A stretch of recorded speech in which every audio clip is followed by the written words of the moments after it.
Well, let's hope so, but that's going to be up to the Iranian people, and they've been battered after what happened in January. Tens of thousands of them slaughtered by the regime for protesting for their freedom. So it remains to be seen whether they'll take to the streets and demand regime change again.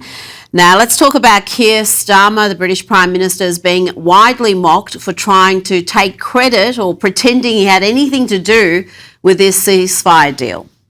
What is the purpose of your visit here in the Gulf? What kind of influence do you think you can have?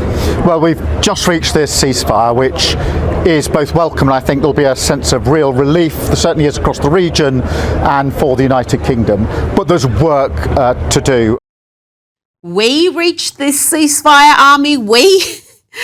Keir Starmer there in Saudi Arabia talking about the ceasefire deal that he had nothing at all to do with. He had no part in brokering it. He had nothing at all to do with the detail. Correct me if I'm wrong, Army, but didn't he find out about it at the same time as the rest of us? In the immortal words of Tonto, what do you mean we, white man? Yeah, Keir Starmer, you had nothing to do with this. This is Keir Starmer who said repeatedly, this is not our war. This is the Keir Starmer who said that the U.S., cannot use our bases to free the Iranian people. This is the Keir Starmer who didn't lift a finger to help the U.S. and said that we can't have regime change through bombing. Yeah, Keir Starmer, thanks a lot, but we don't need your help, bro.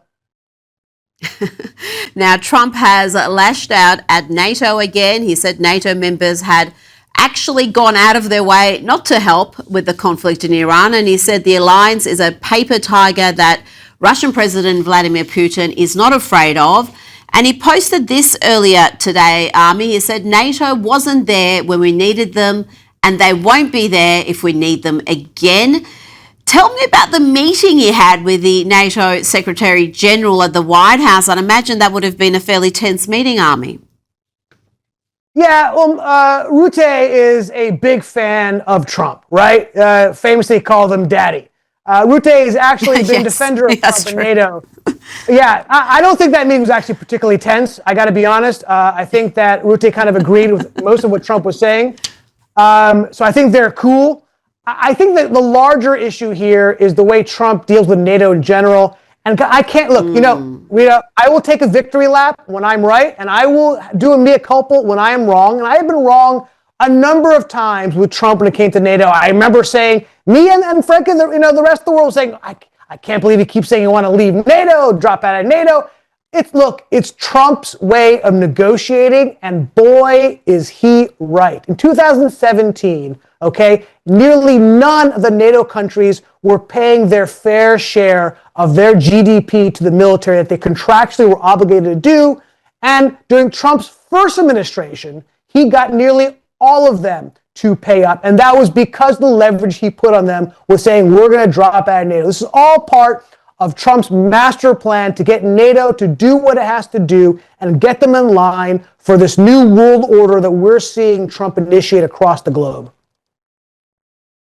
Well, this is what's incredible about the way Trump has handled this conflict. I'm continuously shocked, Army, that no one is waking up to his strategy. He does the same thing pretty much every time. It's the same cycle that he goes through to get to the desired end result. And yet we have this mass hysteria every time he becomes antagonistic, every time he makes these wild claims about wiping out a civilization or whatever the case is during each negotiation.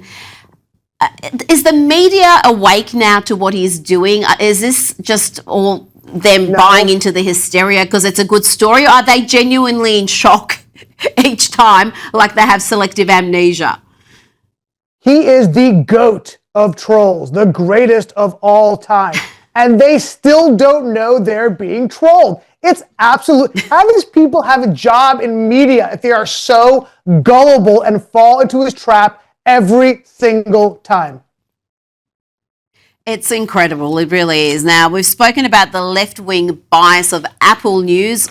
Well, Google is almost as bad, and the war against Iran is a as a good good sign of how they present the news. Let's have a look at this. Of the 189 articles it has promoted on this conflict, 183 Army were from left-leaning sources.